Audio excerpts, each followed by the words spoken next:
Children, now you are going to do fifth activity in maths, that is color the numbers. In this table you can see many numbers.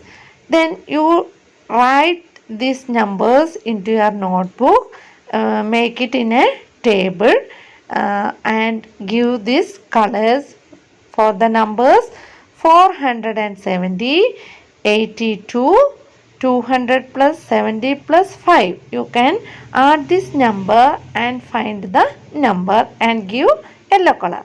Next one, blue color. 900. You find the number from the table and give blue color. 139. Then next number 300 plus 40 plus 5. Next you can give red color. Find the number 61, 208, 50 plus 5. Then neatly write in your notebook